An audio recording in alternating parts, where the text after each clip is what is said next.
Bismillahirrahmanirrahim. Raditu billahi robba wa bil islami dina wa bi Muhammadin nabiyya wa rasula. Robbi shrah li sadri wa yassir li amri wahlul 'uqdatam min lisani yafqahu qawli. Puji syukur kita panjatkan kehadirat Allah Subhanahu wa taala karena pada hari ini saya masih diberikan kesempatan, kenikmatan serta umur yang panjang sehingga saya masih bisa membuat video dari tugas metodologi penelitian. Salawat serta salam semoga tetap tercurahkan kepada junjungan Nabi besar Nabi Muhammad Sallallahu Alaihi Wasallam, Nabi sebagai patron pergerakan kita di muka bumi ini.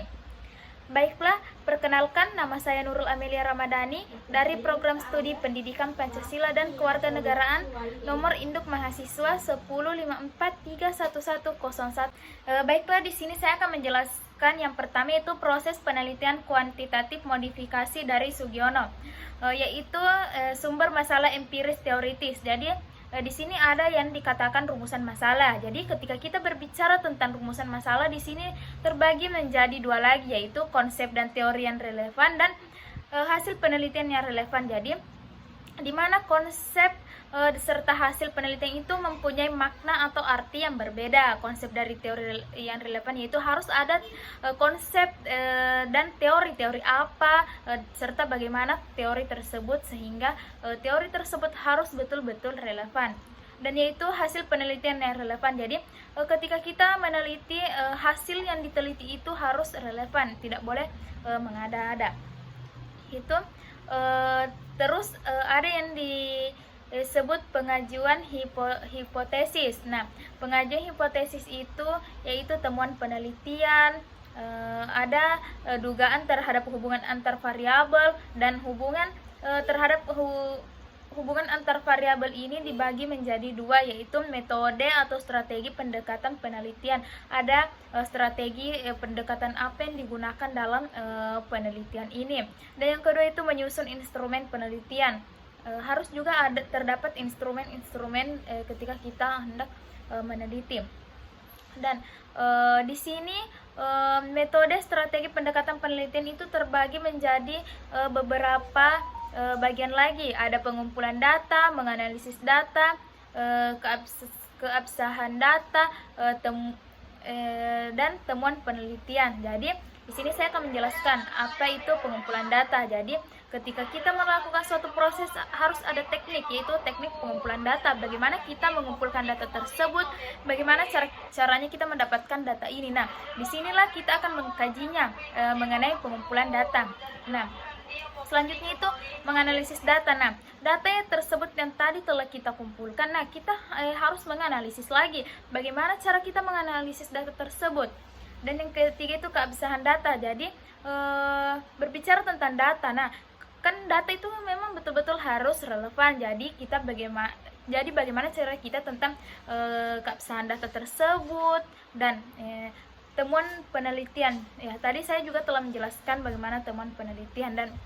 Dan yang terakhir itu adalah kesimpulan. Jadi kita harus menyimpulkan atau kita harus menarik benang merahnya dari proses penelitian ini. Terus kita harus menuliskan kesimpulan-kesimpulan apa yang kita dapat, bagaimana kita memberikan masukan. Nah, di situ semua harus masuk di dalam sebuah kesimpulan. Baiklah, di sini saya akan menjelaskan bagian yang kedua, yaitu proses penelitian kualitatif. Yaitu di sini ada empirical social atau reality, yaitu tentang realitas atau teori itu bagaimana teori dan realitas yang terjadi. Itu kalau penelitian kualitatif, beda tadi dengan penelitian kuantitatif. Yaitu di sini ada rumusan masalah, ya sama juga dengan tadi penelitian kuantitatif ada rumusan masalah. Nah, rumusan masalah itu terbagi menjadi dua, itu konsep dan teori yang relevan, hasil penelitian relevan, yang hampir sama dengan proses penelitian kuantitatif tadi, harus relevan. Teorinya harus relevan, hasil penelitiannya itu harus relevan, karena itu semua akan diujikan kan.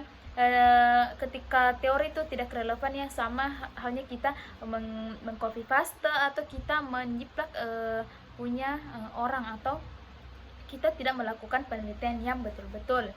Nah, di sini ada yang dikatakan metode atau strategi pendekatan penelitian. Bagaimana kita menggunakan metode atau strategi pendekatan penelitian, metode apa yang kita lakukan. Nah, selanjutnya itu penelitian sebagai instrumen penelitian.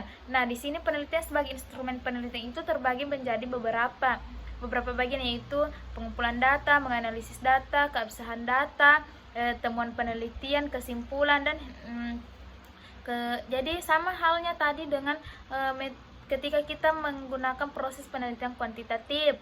Ada yang dikatakan pengumpulan data, yaitu kita harus mengumpulkan data terlebih dahulu. Setelah mengumpulkan data, kita harus menganalisis data-data yang telah kita kumpulkan tadi, serta keabsahan data, ya.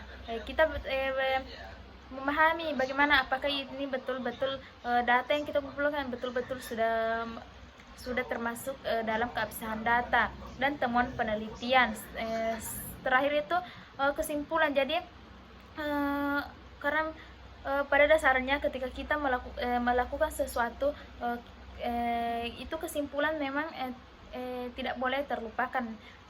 Kita harus menyimpulkan dari apa yang kita kerjakan, apa yang kita lakukan. Sama dengannya ketika kita melakukan suatu penelitian, harus ada kesimpulan. Entah itu di dalam isi kesimpulan itu penutup atau masukan atau saran di dalamnya, bagaimana cara kita pas kita melakukan suatu penelitian, apakah ada masukan yang kita ingin berikan atau ada perbaikan-perbaikan. Baiklah, mungkin itu saja penjelasan dari bagaimana proses penelitian kuantitatif dan bagaimana proses penelitian kualitatif. Nah, semoga video saya bisa membantu teman-teman, dan ketika ada kesalahan mohon dimaafkan, karena segala kebenaran datangnya dari Allah Subhanahu wa taala dan segala kesalahan datangnya dari diri saya pribadi. Terima kasih. Billahi fisabilil haq fastabiqul khairat. Assalamualaikum warahmatullahi wabarakatuh.